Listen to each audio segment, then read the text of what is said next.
Welcome back, ladies and gentlemen. Welcome back. Sorry again for that swift ending to Martin's story. Yeah, the cat taking the shit. What? No. What was it? Welcome back, ladies and gentlemen. Right, no. So there's a frequency that's you have. They put this thing in the garden, and it makes a really high frequency, and it's supposed to scare off animals. What? And you could hear it. I can hear. It's annoying because when I used to, sometimes You're I'd be working at somewhere. I'd come out to the van to get something. I'm like, what the fuck is that noise?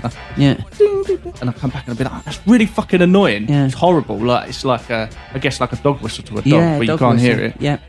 But I can hear this one because it's on the lower one. Are you trying to say you're a pussy? I'm keeping a. Yeah, maybe. Anyway, this woman had one in her kitchen. Right. But she's had that for ages, so she didn't hear it. She said she couldn't really hear the thing, that it was supposed to keep this away. And the guy I was working with, he's in his 50s as well. They were like a similar age. Did she say anything about if she had tinnitus or anything?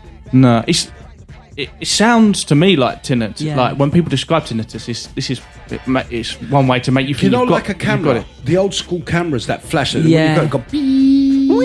Yeah, it winds up that. That's the flash. The little cube on the top used to. But it's that kind of frequency. Yeah, it's just a really high.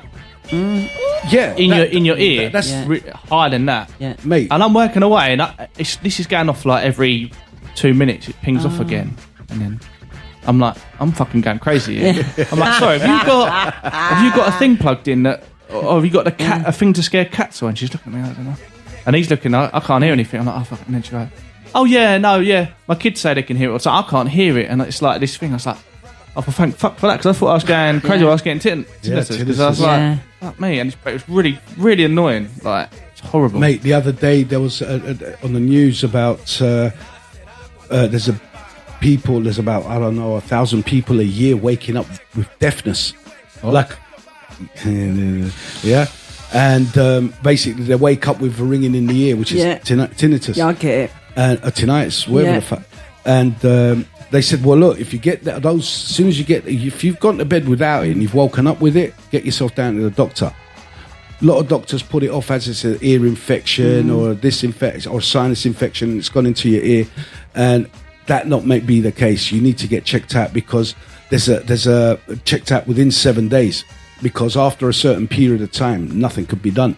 The majority of people that did have it, I think 50-60% of them regained their hearing again fully. You know, so what they did, they done that sound, that tinnitus, and I'm like, no, stop it, because I have got it, but it was loud, you know, because it was on the TV. For me, I hear it in my head, in my ears here, and it changes frequency. It goes like a camera sometimes. Sometimes the frequency on mine drops. It's weird. I hate it. But when they done that and showed about the hearing on TV, and they done that sound, like the sound man set it off, kind of obviously, you know, and I'm like, what the fuck? Quickly looking for the remote control to turn it down. You know, it really affected me. That sonic hearing, like animal, but going back to like sonics, which is frequencies, which are vibrations. Yeah, because that guitar string, you pluck it, it vibrates to make that sound. So going back to that woman, the opera singer that can shatter glass, there are with that sound, because she's tuned into the exact frequency to that glass, what glass is. It's like to shatter your bones. Now your bone has a frequency, your skin has a frequency, your organic being has frequency, wood has frequency, everything has a frequency. Everything has a frequency. And this is scientific. It's not mumbo jumbo. This is scientifically proven. You tune into any of those frequencies, what that frequency is, and you play it loud enough or bang on that frequency, it can shatter. It can damage. Organs can get damaged. Now, there's people in America thinking that the Russians, right, are shooting sonic weapons. Like, there's people in the White House that can't think. They're feeling nauseous. They can't focus. They're hearing this sound. Yeah? 5G, mate. 5G. And I've noticed there's a 5G tower has been built down the road. And there's one on the main road there as well. I'm like, geez. But that's the other thing. You know, when back in the days when pylons was first starting to go up, electric pylons were going up. And a lot of people that lived there, again, it's electricity, gives off frequency and energy flying through those cables. Now, a lot of people were getting sick. It gives off radiation, doesn't it? There you go. How can electricity, how can a frequency give off? But it is. Because everything's light, it's light. Any light gives off radiation. There you go. Because the spectrum of light, all the way from ultraviolet, or all the way up to ultraviolet, down to, there's actually black light, isn't there? But isn't that ultraviolet black light? I'm not sure. Yeah, black light. It is a UV. UV. Yeah, it is. But there's various light, like X-rays, that's a light. You know, gamma rays, that's a light, which are radiation. Microwaves are light. Yeah, microwaves are light. All that spectrum. You know, so again, different frequencies gives you different lights. Ultraviolet, infrared. You know, this light, that what we can see. You know. So it's the Americans were starting to accuse that the Russians are using sonic weapons against them. Now, you know that these things are around. It's like in riots they were using these sonic weapons. In America, on their big, like Humvee-looking type vehicles, the armored vehicles kind of thing, like to put. I think did Poland use it? You know, when there's riots and like they just point this fucking thing, sonic shit, man. You don't see anything come out of it. You just see people running away from it. You know, and they're feeling and falling over and stuff like that. I tell you, you don't have to use bullets. That's like that fucking monk, isn't it? Like, wow, mush. And he does. You seen him do that with the energy. Oh yeah. The Shaolin monks. Shaolin monk. Yeah. It's a little old boy. The old fucking, you know, transfer of their chi. Yeah, the chi. And he gives it some fucking whoop, and then see, your chi comes from your belly. That's why Buddha has a big belly. You know, because of chi, and they have to build the energy in their chi. The bigger the belly, the more chi. Chi is their power. You know. Lost all mine then. Nah, you're all right, mate. I started to get a bit of a dad bod, you know. But you're not talking about like the fake stuff, like the McDojo fake stuff where they like No, proper Shaolin monks. You know, like when they fucking get the spear in the neck, stalled in yeah. bottle and hang on a fucking. All that Yeah. No. He said them little kids. They train them little kids up, don't they? Yeah. Oh my God. Yeah. Listen, I read a story once on Jackie Chan and Sammo Hung. Yeah, there's a few of them. They were in the Chinese state circus, was it, or the Chinese state ballet? It was one of those things. But the things that they had to endure Sammo Hung, right? He's quite fat.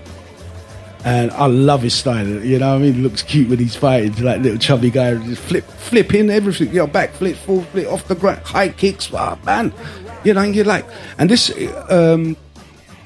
guy, you're looking at him, and you're like, fuck, for his size, you'd never in a million years.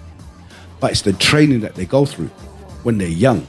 Him and Jackie Chan and not Bulo Young, another martial artist, it'll come to me later. They endured a lot.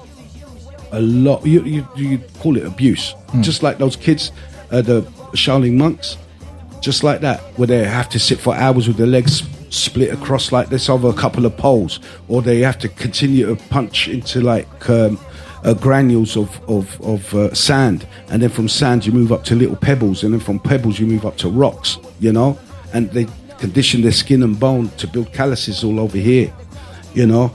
There's a lot of dedication, hard work and effort to get to that stage. And I was just amazed at Sammo Hung. You ever heard of Sammo Hung? You may have seen something. There was, back in the day, back in the 90s, there was a program called Sammo. There was a policeman. Yeah, it was the fat cop, and he'd like use anything to beat him up. Yeah. And it was like a challenge. I feel like I know the fella. What about Jackie Chan? You know Jackie Chan? Jackie Chan, yeah. Right. Have you ever seen any of his kung fu films? Not like Rush Hour and shit. Ones that are all dubbed up. Proper. Yeah. Now, you would have noticed there was a fat geezer in there. That's Sammo Hung. There was 2 in them old school kung fu movies. He had the bowl haircut. Was it a bowl sort of haircut? Yeah. Was he in Meals on Wheels? Yes. Mills, was he? I think so, because they done a lot of movies together, them two, because they come from the same stage and background, you know? And, like I said, you trained young enough from early age. His flexibility, but I'm just saying to myself, I wonder if he's going to get arthritis or any of those martial artists that go through those extreme training practices, you know, bad backs, bad joints. I mean, or is it something for life that they have kept that? I think because they keep doing it. Yeah, There's something, that's if right. they keep doing it, it means that you can keep doing it. Yeah. The older you get, you have to do it even more. Yeah. And people do it less. It's like you're supposed to exercise more the older you get, because you need to do it and keep more dynamics, stretching and the muscles and that to keep it more alive, because you're starting to get weaker and weaker, so you need to do it more. Yeah. And people just do it less and less, and then it's just a snowball effect. I think that's what ruined my back, George. Why? What was you doing? Because I done when the boys were younger. Louis was 4. He started doing karate, and within 6 months, I was in the adult class and I was fighting for the squad. And I went all the way up, all through the belts, went up to him with green and then went on to me brown. But the training was so hard. They literally had, like you said, what I used to have someone in front of me. I'd be sitting on the floor. Both my legs used to be spread out like that with their feet. So they're holding on to my arms. You're talking about karate, right? Karate. And they're putting their feet on both inside of my thighs. Class, isn't it? And pushing with their feet my legs out so they're out flat. At the same time, I had someone sitting on my back. This adult class is sounding better each time. This is just a training. I'm trying to think of something in the. Well, apparently she got to a brown belt. How about a brown belt? Stop with a pink. Let me straight in the brown. Let me put this music on. Straight Let me put this music on while Lisa explains again. Now start that story again. Your legs open, Right, so people on basically your you're back. sitting on the floor. Yeah. You've got someone in front of you. Okay, they hold on to your hands and they're facing you. They put both their feet inside your thighs and push your legs out. Yep. So they're completely out. And there was a third player in this as well, wasn't there? And the third player then comes and sits. They're pulling you forward, and then the third player then comes and sits on your back to push you back flat on the floor. So your face is closer So to your the face genitals is on of the the floor. other person in front of you. No, your In the face is on the Kama floor. Sutra, what is that actually Your called? face is on the floor. 'Cause that's got to be in that book, surely. And that was the hardest training position to be in. I thought you could say the highlight of your week. Yeah, it wasn't a highlight of my week. I used to go 3 times a week, and I'd done I'll it for bet you 4 did. years. I'd done it for 4 years. And I'll tell you what, I reckon that's why my back is so bad. Because like you said, once you give up that and you come to a stop, you just, your flexibility, everything just goes. And That's what happened to Sticky Vicky in Benidorm. Well, that's what's happened to When me she in my stopped. hips. Yeah, you know? your hips. So a lot of action in the young days. That's- Slow down in the old days. And they do hips. Oh, Lord. So, Rob, Hello. I've heard a little birdie. Well, actually, you did. You told me. Right. And apparently, what you told me, what I heard, is that you are now seeing the light. And Well, we spoke on the phone the other day. Yeah. Oh, fucking hell, yeah. Yes, Right. please. Tell us, please, Rob, my brethren. When you was slagging me off for not being able to read and write the other day, I've never slagged you off. between the for not two being of you was cunting me able- right Did we off. say? No, Me? we did say. No, Yeah, we just yeah, said what? cunt. No. Because I was watching it and I clocked you read it, and actually, You sure fair you play. got dyslexia of the No, heroes? listen, Hang there was on. something happened. He clocked it on there, but you didn't say nothing. I thought, fuck, I've seen that. He ain't read it out. And then you did go back to it and said, and I was like, very good, right? And then you started talking about, we started doing about the God Squad, right? I'll Football get- match, right? Rob, please hold that thought. We'll come straight back. Ladies and gentlemen, we're right back after these words that you may hear or you may not. Rob, tell us the story.